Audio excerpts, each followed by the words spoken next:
ಹೇ guys, ನಮಸ್ಕಾರ. Welcome back to my new video. December ತಿಂಗಳಲ್ಲಿ self declaration ಮಾಡುವಾಗ ಒಂದಿಷ್ಟು ಹೊಸ ಬದಲಾವಣೆನ ನೀವು ನೋಡಬಹುದು. ಓಕೆ, ಸೆಲ್ಫ್ ಡಿಕ್ಲರೇಷನ್ ಮಾಡುವ ಫಾರ್ಮ್ ಒಂದು ಚೇಂಜ್ ಆಗಿದೆ. ಸೊ ಮೊದಲೆಲ್ಲ ಬೇರೆ ಥರ ಬರ್ತಿತ್ತು, ಇವಾಗ ಒಂದಿಷ್ಟು ಡೀಟೇಲ್ಸ್ಗಳನ್ನು ಆ್ಯಡ್ ಮಾಡಿದ್ದಾರೆ. ಸೊ ಯಾವ ಕ್ವಶನ್ಗೆ ಹೇಗೆ ಆನ್ಸರ್ ಮಾಡೋದು ಅಂತ ನಾನು ನಿಮಗೆ ಈ ವಿಡಿಯೋದಲ್ಲಿ ತಿಳಿಸ್ತೀನಿ. ಹಾಗೆ ಈ ಬದಲಾವಣೆ ಏನಕ್ಕೆ ತಂದಿದ್ದಾರೆ, ಯಾವ ಒಂದು ರೀಸನ್ಗೆ ಈ ಒಂದು ಚೇಂಜಸ್ ಮಾಡಿದ್ದಾರೆ ಅಂತ ಕೂಡ ನೋಡೋಣ. ಹಾಗೆ ಆಲ್ರೆಡಿ ಇವಾಗ ಡಿಸೆಂಬರ್ ತಿಂಗಳಲ್ಲಿ ಸೆಲ್ಫ್ ಡಿಕ್ಲರೇಷನ್ ಕೊಟ್ಟಿರ್ತೀರ ಮೊದಲನೇ 1, 2, 3 ಡೇಟ್ಗೆ. ಸೊ ಅವಾಗ ಈ ಥರ ಚೇಂಜಸ್ ಮಾಡಿರಲಿಲ್ಲ. ಸೊ ಅವ್ರು ಇವಾಗ ಏನು ಮಾಡಬೇಕು, ಸೊ ಎಲ್ಲನೂ ಡಿಟೇಲ್ ಆಗಿ ನೋಡೋಣ. ಬನ್ನಿ ವಿಡಿಯೋನ ಸ್ಟಾರ್ಟ್ ಮಾಡೋಣ. ಶುರು ಮಾಡೋಕ್ಕಿಂತ ಮುಂಚೆ ಇನ್ನೂ ನೀವು ನನ್ನ ಚಾನಲ್ಗೆ ಸಬ್ಸ್ಕ್ರೈಬ್ ಆಗಿಲ್ಲ ಅಂದರೆ ಸಬ್ಸ್ಕ್ರೈಬ್ ಮಾಡ್ಕೊಂಡಿರಿ. ಸೊ ದ್ಯಾಟ್ ನಿಮಗೆ ಇದೇ ಥರ ಯೂಸ್ಫುಲ್ ಇನ್ಫಾರ್ಮೇಟಿವ್ ವಿಡಿಯೋಸ್ ನನ್ನ ಒಂದು ಚಾನಲಲ್ಲಿ ನಿಮಗೆ ನೋಡೋದಕ್ಕೆ ಸಿಗುತ್ತೆ. ಓಕೆ ಫ್ರೆಂಡ್ಸ್, ಮೊದಲಿಗೆ ನೀವು ಸೇವಾ ಸಿಂಧು ಪೋರ್ಟಲ್ನ ಓಪನ್ ಮಾಡಿಕೊಂಡು ಯೂಸರ್ ID, ಪಾಸ್ವರ್ಡ್, ಕ್ಯಾಪ್ಚಾ ಹಾಕ್ಕೊಂಡು ಸಬ್ಮಿಟ್ ಅಂತ ಆಪ್ಷನ್ ಮೇಲೆ ಕ್ಲಿಕ್ ಮಾಡಿ. ನೆಕ್ಸ್ಟ್ ನಿಮಗೆ ಈ ರೀತಿಯಾಗಿ ಇಂಟರ್ಫೇಸ್ ಓಪನ್ ಆಗುತ್ತೆ. ಇಲ್ಲಿ ಅಪ್ಲೈ ಫಾರ್ ಸರ್ವಿಸಸ್ ಮೇಲೆ ಕ್ಲಿಕ್ ಮಾಡಿಕೊಂಡು ವ್ಯೂ ಆಲ್ ಅವೈಲೇಬಲ್ ಸರ್ವಿಸಸ್ ಮೇಲೆ ಕ್ಲಿಕ್ ಮಾಡಿ. ಆ್ಯಂಡ್ ಫ್ರೆಂಡ್ಸ್, ನಿನ್ನೆ ನಾನು ಒಂದು BEd ಸ್ಟೂಡೆಂಟ್ಸ್ಗೆ ಸ್ಪೆಷಲ್ ಇನ್ಸೆಂಟಿವ್ ಅಂತ ಕೊಡ್ತಾ ಇದ್ದಾರೆ ಅಂತ ಹೇಳಿದ್ದೆ. ಅಂದರೆ ವರ್ಷ 25,000 ನಿಮ್ಮ ಒಂದು ಬ್ಯಾಂಕ್ ಅಕೌಂಟ್ಗೆ ಬರುತ್ತೆ. ಇದು ಒಂದು ಕರ್ನಾಟಕ ಕಡೆಯಿಂದ ಕೊಡ್ತಾ ಇರುವ ಸ್ಕಾಲರ್ಶಿಪ್ ಅಂತಾನೆ ಹೇಳ್ಬೋದು. ಸೊ ಯಾರೆಲ್ಲ BEd ಸ್ಟೂಡೆಂಟ್ಸ್ ಇದ್ದೀರಾ ಅವರು ಲಾಸ್ಟ್ ವಿಡಿಯೋನ ನೋಡಿಕೊಂಡು ಆ ಒಂದು ಸ್ಕಾಲರ್ಶಿಪ್ಗೆ ಅಪ್ಲೈ ಮಾಡಿ. ಅದು ನಿಮಗೆ 2 ವರ್ಷ ಸಿಗುತ್ತೆ. ಪ್ರತಿ ವರ್ಷ 25,000, 2 ವರ್ಷಕ್ಕೆ 50,000 ನಿಮಗೆ ಸಿಗುತ್ತೆ. ನಿಮಗೆ ಯಾರಾದರೂ BEd ಸ್ಟೂಡೆಂಟ್ಸ್ ಗೊತ್ತಿದ್ದಾರೆ ಅಂತಂದರೆ ಆ ವಿಡಿಯೋನ ಅವರಿಗೆ ಶೇರ್ ಮಾಡಿ. ಸೊ ದಟ್ ಅವರು ಆ ಒಂದು ಬೆನಿಫಿಟ್ನ ಉಪಯೋಗ ಮಾಡಿಕೊಳ್ಳಿ. ಓಕೆ, ಸೊ ಇಲ್ಲಿ ನೀವು ನೋಡ್ಬೋದು, ಇವಾಗ ಯುವಾನಿವಿ ಮಂತ್ಲಿ ಅನ್ಎಂಪ್ಲಾಯ್ಮೆಂಟ್ ಸೆಲ್ಫ್ ಡಿಕ್ಲರೇಷನ್ ಮೇಲೆ ಕ್ಲಿಕ್ ಮಾಡ್ತೀನಿ. ಓಕೆನಾ. ಸೊ ಕ್ಲಿಕ್ ಮಾಡಿದಾಗ ಮೊದಲೆಲ್ಲ ನಿಮಗೆ ಈ ಒಂದು ಆಪ್ಷನ್ಸ್ನ ಕಾಣಿಸ್ತಾ ಇರಲಿಲ್ಲ. ಫಾರ್ ಎಕ್ಸಾಂಪಲ್, ಇಲ್ಲಿ ನೀವು ನೋಡ್ಬೋದು aggregate percentage of marks course in degree R diploma, ಅದು ಓಕೆ. ಇಲ್ಲಿ name of the subjects with highest marks top 3. So ನಿಮಗೆ ಟಾಪ್ 3 ಸಬ್ಜೆಕ್ಟ್ಸಲ್ಲಿ ಹೈಯೆಸ್ಟ್ ಮಾರ್ಕ್ಸ್ ಯಾವುದರಲ್ಲಿ ಬಂದಿದೆ ಆ ಒಂದು ಸಬ್ಜೆಕ್ಟ್ಸ್ನ ನೀವು ಇಲ್ಲಿ ಎಂಟರ್ ಮಾಡಬೇಕು. ಫಾರ್ ಎಕ್ಸಾಂಪಲ್, ನಿಮ್ಮ ಒಂದು ಡಿಗ್ರಿಯಲ್ಲಿ ಯಾವ್ಯಾವ ಸಬ್ಜೆಕ್ಟ್ಸ್ಗಳಿರುತ್ತೆ, ಫಾರ್ ಸೈನ್ಸ್, ಮ್ಯಾಥ್ಸ್, ಸೊ ಈ ಥರ.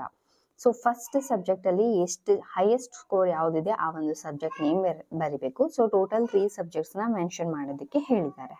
ಓಕೆ, ಮೀಡಿಯಮ್ ಆಫ್ ಇನ್ಸ್ಟ್ರಕ್ಷನ್ಸ್, ಬೋಧನಾ ಮಾಧ್ಯಮ ಅಂತ ಯಾವ ಇನ್ಸ್ಟ್ರಕ್ಷನಲ್ಲಿ ನಿಮಗೆ ಬೇಕು, ಯಾವ ಲ್ಯಾಂಗ್ವೇಜಲ್ಲಿ ಇನ್ಸ್ಟ್ರಕ್ಷನ್ ಬೇಕು ಅಂತ ಕೇಳಿದ್ದಾರೆ.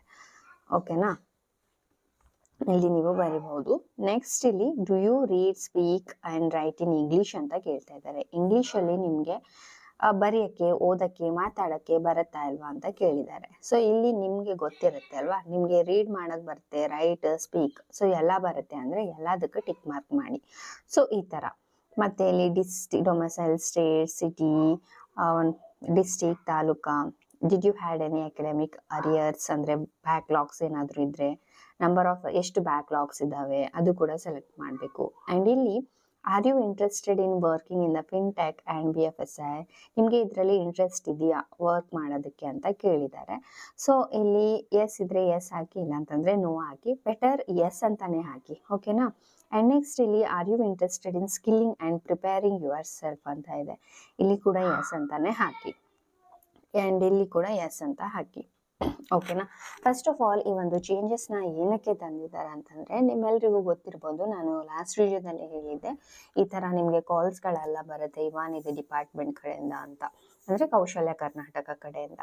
ಸೊ ತುಂಬ ಜನರು ಏನು ಮಾಡ್ತಾ ಇದ್ದಾರೆ, ಇದು ಸ್ಪ್ಯಾಮ್ ಅಂತ ಹೇಳಿಬಿಟ್ಟು ಕಟ್ ಮಾಡ್ತಾ ಇದ್ದಾರೆ. ಆ್ಯಂಡ್ ಇನ್ನೂ ಸ್ವಲ್ಪ ಜನರಿಗೆ ಕ್ವಶನ್ಸೇ ಅರ್ಥ ಆಗ್ತಾ ಇಲ್ಲ. ಆ್ಯಂಡ್ ಇನ್ನೂ ಸ್ವಲ್ಪ ಜನರು ಬೇಕು ಅಂತಾನೆ ರಿಸೀವ್ ಮಾಡ್ತಾ ಇಲ್ಲ.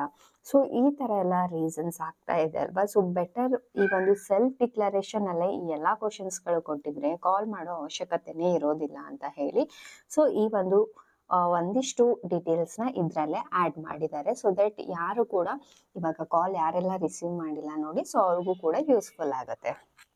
ಓಕೆ, ಸೊ ಇವಾಗ ಕಾಲ್ ಎಲ್ಲ ಬರೋದಿಲ್ಲ ಆ್ಯಂಡ್ ಕಾಲ್ ರಿಸೀವ್ ಮಾಡಿಬಿಟ್ಟು ಆನ್ಸರ್ ಕೊಡೋದು ನಿಮಗೆ ಅವಶ್ಯಕತೆ ಇಲ್ಲ.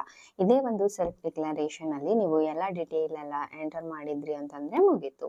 ಓಕೆ, ಸೊ ಸೆಲ್ಫ್ ಡಿಕ್ಲರೇಷನಲ್ಲಿ ಈ ಒಂದು ಪಾಯಿಂಟ್ಸ್ಗಳನ್ನು ಎಕ್ಸ್ಟ್ರಾ ಮಾಡಿದ್ದಾರೆ ಅಷ್ಟೇ. ಸೊ ಇದನ್ನು ತಿಳ್ಕೊಳ್ಳೋಕ್ಕೆ ನಿಮಗೆ ಸ್ಕಿಲ್ಸ್ ಎಲ್ಲ ಬೇಕಾ ಬೇಡವಾ, ನಿಮ್ಗೆ ಇಂಟ್ರೆಸ್ಟ್ ಇದೆಯಾ ಇಲ್ಲ ಅಂತ ತಿಳ್ಕೊಳಕ್ಕೆ ಈ ಒಂದು ಪಾಯಿಂಟ್ಸ್ನ ಆ್ಯಡ್ ಮಾಡಿರೋದು. ಐ ಹೋಪ್ ಇದು ಕ್ಲಿಯರ್ ಆಗಿದೆ ಅಂತ ಅನ್ಕೊಂಡಿದ್ದೀನಿ. ಆ್ಯಂಡ್ ಇದು ಮೇಲೆ ಎಲ್ಲ ಮೊದಲು ನೀವು ಹೇಗೆ ಮಾಡ್ತಾ ಇದ್ರಿ ಅಲ್ವಾ, ಆಧಾರ್ ಅಥೆಂಟಿಕೇಶನ್ ಮಾಡ್ಕೊಳ್ಳಿ. ಆಮೇಲೆ ಒಂದಿಷ್ಟು ಡೀಟೇಲ್ಸ್ನ ಆಟೋಮೆಟಿಕ್ ಆಗಿ ಫೆಚ್ ಆಗುತ್ತೆ. ಆಮೇಲೆ ಇಲ್ಲಿ ಏನೆಲ್ಲ ಕೇಳಿದ್ದಾರೆ ಅದೆಲ್ಲ ಫಿಲ್ ಮಾಡ್ತಾ ಹೋಗಿ. ಇವಾಗ ಇನ್ನೂ ಯಾರೆಲ್ಲ ಸೆಲ್ಫ್ ಡಿಕ್ಲರೇಷನ್ ಮಾಡಿಲ್ಲ ಅಲ್ಲ, ಅವರು ಇವಾಗ ಈ ಒಂದು ಅಪ್ಡೇಟ್ ನೋಡಿಕೊಂಡು ಎಲ್ಲರೂ ಸೆಲ್ಫ್ ಡಿಕ್ಲರೇಷನ್ ಮಾಡ್ಬೋದು. ಬಿಕಾಸ್ ಪ್ರೀವಿಯಸ್ 2-3 ಡೇಸಿಂದ ಯಾರಿಗೂ ಸೆಲ್ಫ್ ಡಿಕ್ಲರೇಷನ್ ಮಾಡೋಕ್ಕೆ ಬರ್ತಾ ಇಲ್ಲ. ಬಿಕಾಸ್ ಈ ಒಂದು ಅಪ್ಡೇಟ್ಗೋಸ್ಕರ ಟೆಕ್ನಿಕಲ್ ಪ್ರಾಬ್ಲಮ್ ಇತ್ತು, ಅದಕ್ಕೆ ಬರ್ತಾ ಇರಲಿಲ್ಲ. ಇವಾಗ ನೀವು ಆರಾಮಾಗಿ ಸೆಲ್ಫ್ ಡಿಕ್ಲರೇಷನ್ನ ಮಾಡಬಹುದು. ಆ್ಯಂಡ್ ಇನ್ನೊಂದು ಇಂಪಾರ್ಟೆಂಟ್ ಥಿಂಗ್, ಇವಾಗ ನಾವು ಆಲ್ರೆಡಿ ಸೆಲ್ಫ್ ಡಿಕ್ಲರೇಷನ್ ಮಾಡಿದ್ದೀವಿ ಅಕ್ಕ, ನಾವು ಹೇಗೆ ಮಾಡೋದು ಇವಾಗ? ಸೊ ಯಾರು ಹೆದರೋ ಅವಶ್ಯಕತೆ ಇಲ್ಲ. ನೀವು ಆಲ್ರೆಡಿ ಸೆಲ್ಫ್ ಡಿಕ್ಲರೇಷನ್ ಕೊಟ್ಟಿದ್ದೀರಲ್ವಾ, ನೋ ಪ್ರಾಬ್ಲಮ್ಸ್. ನೀವು ನೆಕ್ಸ್ಟ್ ತಿಂಗಳಿಂದ ಈ ಒಂದು ಡೀಟೇಲ್ಸ್ನ ಎಂಟರ್ ಮಾಡ್ಬೋದು. ಅಯ್ಯೋ ಇವಾಗ ನಾವು ಕೊಟ್ಟಿದ್ದೀವಿ, ಈ ಚೇಂಜಸ್ ಎಲ್ಲ ನಾವು ಆ್ಯಡ್ ಮಾಡಿಲ್ಲ, ನಮ್ಗೇನಾದರೂ ದುಡ್ಡು ಕಟ್ಟಾಗುತ್ತಾ ಅಂತ ಟೆನ್ಷನ್ ಮಾಡ್ಕೊಳ್ಳೋ ಅವಶ್ಯಕತೆ ಇಲ್ಲ. ಬಿಕಾಸ್ ನೀವು ಡಿಸೆಂಬರ್ 1-2 ಡೇಟ್ಗೆ ಕೊಟ್ಟಿದ್ದೀರಾ, ಅವಾಗ ಈ ಡೀಟೇಲ್ಸ್ ಎಲ್ಲ ಇರಲಿಲ್ಲ, ಹೌದಲ್ವಾ? ಸೊ ಇವಾಗ ಈ ಒಂದು ಡೀಟೇಲ್ಸ್ನ ತಂದಿದ್ದಾರೆ. ಸೊ ಇವಾಗಿಂದ ಯಾರೆಲ್ಲ ಸೆಲ್ಫ್ ಡಿಕ್ಲರೇಷನ್ ಮಾಡ್ತೀರಾ ಅವ್ರು ಮಾತ್ರ ಈ ಒಂದು ಫಿಲ್ ಮಾಡಿ. ಯಾರೆಲ್ಲ ಆಲ್ರೆಡಿ ಮಾಡಿದ್ದೀರಾ ಅವರು ಮತ್ತೊಂದ್ಸಲ ಮಾಡೋ ಅವಶ್ಯಕತೆ ಇಲ್ಲ. ಆ್ಯಂಡ್ ನೀವು ಮತ್ತೊಂದ್ಸಲ ಮಾಡಿದ್ರು ಕೂಡ ಇಲ್ಲಿ ಬರೋದಿಲ್ಲ. 2 ಟೈಮ್ಸ್ ಸೆಲ್ಫ್ ಡಿಕ್ಲರೇಷನ್ಸ್ ಕೊಡೋದಕ್ಕೆ ಬರೋದಿಲ್ಲ. ಇವಾಗ ಕೊಟ್ಟಿದ್ದೀರಾ ಬಿಡಿ, ನೋ ಪ್ರಾಬ್ಲಮ್, ನಿಮಗೆ ದುಡ್ಡು ಬರುತ್ತೆ. ಬಟ್ ನೆಕ್ಸ್ಟ್ ತಿಂಗಳಿಂದ ಇದು ಆಟೋಮೆಟಿಕ್ ಆಗಿ ಇದೇ ಫಾರ್ಮ್ ಇರುತ್ತೆ ಅಲ್ವಾ, ನೀವು ಆರಾಮಾಗಿ ಈ ಒಂದು ಕ್ವಶನ್ಸ್ಗೆ ಆನ್ಸರ್ಸ್ನ ಮಾಡಬಹುದು. ಅವ್ರಿಗೆ ಗೊತ್ತಾಗುತ್ತೆ ನೀವು ಯಾವ ಒಂದು ಡೇಟ್ಗೆ ಸೆಲ್ಫ್ ಡಿಕ್ಲರೇಷನ್ ಕೊಟ್ಟಿದ್ದೀರಾ ಅಂತ ಎಲ್ಲನೂ ಗೊತ್ತಾಗುತ್ತೆ. ಸೊ ಟೆನ್ಷನ್ ಮಾಡ್ಕೊಳ್ಳೋ ಅವಶ್ಯಕತೆ ಇಲ್ಲ.